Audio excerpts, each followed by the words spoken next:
Today the goal is to find the lengths of all the segments in this picture. For example, this segment, or the whole altitude, or this small part here. We know from the law of sines that this side has length 2 times r sine of gamma, where r is the radius of the circumcircle of the triangle. Also, we know that this quadrilateral is cyclic because this angle is 90 plus this angle 90 equals 180. Therefore, if this is beta, then this angle is 180 minus beta, and therefore this angle is beta. Similarly, we find this angle is alpha, this angle is gamma, this angle is beta, this angle is alpha, and this angle is gamma. We have that this is a right-angled triangle with hypotenuse 2r sine of gamma, and this angle is beta. Therefore, this segment is 2r sine of gamma times cosine of beta. Next, take a look at this triangle.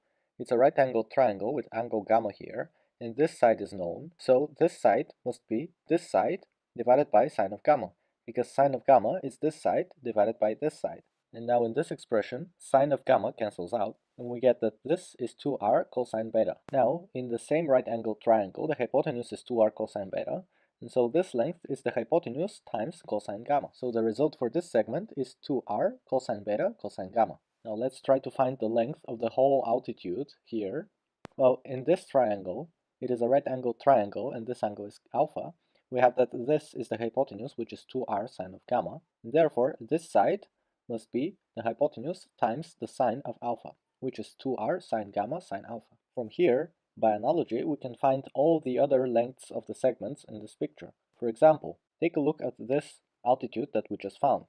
Its length is 2r sine gamma sine alpha, and the altitude is drawn from the vertex where the angle is beta. So here we have the sines of all the angles that are not beta in the triangle. Similarly, if we were to find this altitude, the altitude corresponding to angle gamma, it would have length 2r times sine of alpha times sine of beta. So 2 times r times the sines of all the angles in the triangle that are not gamma. And, by analogy, the length of this segment would be 2r sine of beta sine of gamma. As for the distances from the vertices to the orthocenter of the triangle, this was 2r cosine of beta, and this is the angle beta at the vertex from which the segment was drawn. And so, by analogy, this segment would be 2 times r cosine of gamma, and this segment 2 times r cosine of alpha. This segment is defined by the orthocenter and the foot of the altitude from this point, which corresponds to angle alpha, and the length is 2r, the cosine of beta, times the cosine of gamma, and these are the cosines of all the angles that are not alpha in the triangle. And so by analogy, if we take this segment, it corresponds to angle gamma, and so its length would be 2r cosine of alpha cosine of beta. And similarly, this length would be 2r cosine of alpha cosine of gamma. Let's try to find this segment now. Well, we know that this segment is, by the law of sines, 2r sine of beta, and this is gamma, and this is a right angle, so from this triangle, we conclude that this distance is 2r sine of beta times the cosine of gamma. And so we got that this foot of the altitude splits this segment into two parts. One of the parts has length 2r sine beta cosine of gamma, and the other part has length 2r sine of gamma cosine of beta. We know that this side corresponds to angle alpha because this is the side against alpha, and the two parts it gets split into contain the other two angles,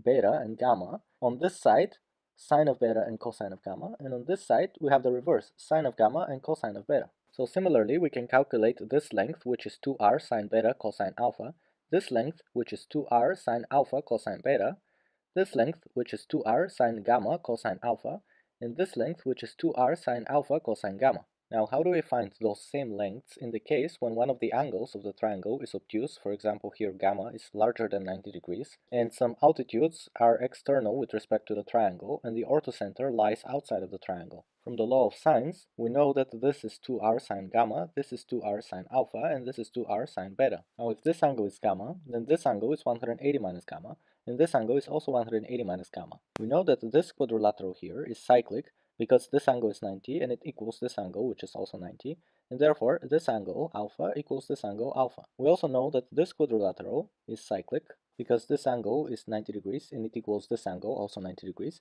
and therefore if this angle is beta, then this angle here is also beta. Now let's start calculating the segments. This segment here, this altitude, we can find from this triangle in which the hypotenuse is 2r sine alpha and this angle is beta, so this side must be 2r sine alpha sine beta. This segment here we can find from this right-angled triangle, where this is 180 minus gamma, and this side, the hypotenuse, is 2r sine of alpha. Therefore, this side must be 2r sine alpha sine of 180 minus gamma. But sine of 180 minus gamma equals sine of gamma, and so we can replace it. This segment here we can find from the same triangle. This time we have 2r sine of alpha times the cosine of 180 minus gamma. Now, how do we replace cosine of 180 minus gamma? Well, we know that it equals minus cosine of gamma. And so the length of this segment is negative 2r sine alpha cosine gamma. And keep in mind that cosine gamma here is negative, and so the distance is positive. Now for this length here, we know that it equals the hypotenuse of this triangle, 2r sine alpha, times the cosine of this angle, cosine beta, so we get this. Now we can find this length here, which we could find from this right-angled triangle, where this side is 2r sine alpha cosine beta, and this angle is alpha. And so this side must equal this side divided by the sine of alpha. Now that we got this expression, we can cancel out the sine of alpha, and we get that the length of this side is 2 times r cosine of beta. And similarly, we can find the lengths of all the sides on this picture. For example, this length would be negative 2r cosine gamma, and this length would be 2r cosine alpha. This length here we can find from this triangle, in which this side is negative 2r sine alpha cosine gamma, and this angle is alpha, therefore this side is negative 2r cosine alpha cosine gamma. I leave it to you to find the remaining segments. Here's the optional problem. We have a triangle, and this is its orthocenter, and this here is the foot of this altitude. We connect this foot and this foot of altitudes with a segment, and then we construct the symmetric point of this one with respect to this segment here. So this is perpendicular to this, and we know that this length equals this length. And that's how we defined this red point. We need to prove that the circumcenter of the triangle, so the center of this circle, lies on the circle defined by this red point, and this red point. And here's the solution. First, let's mark this angle is alpha, this angle beta, and this angle gamma. From the sum of the angles in this triangle, we know that this angle is 90 minus beta. We know that this quadrilateral is cyclic because of the 90 degrees here and 90 degrees here. Therefore, if this angle is beta, then this is 180 minus beta, and so this angle here is beta. And now from the sum of the angles in this triangle, we have that this angle is 90 minus beta. Therefore, this line is isogonal to this line with respect to this angle. But we know that the altitude in a triangle is always isogonal to the line connecting the circumcenter of the triangle and this vertex.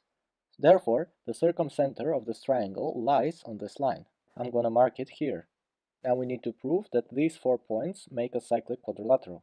To do this, we're going to prove that this times this equals this times this, which would be the power of this point with respect to the circle we want to prove. So we need to get the lengths of this segment, this segment, this segment, and this segment. Since this is the altitude with the orthocenter here, we know that this length is 2r cosine of gamma, and this length is 2r sine of alpha sine of beta. Since this is the circumcenter, so the center of this circle, we know that this distance is r, the radius, and I'm going to call this distance x, from which it follows that this distance is also x, and so this distance is 2x. So we need to prove that 2x times r, which is this times this, equals 2r sine alpha sine beta times 2r cosine gamma, which is this times this.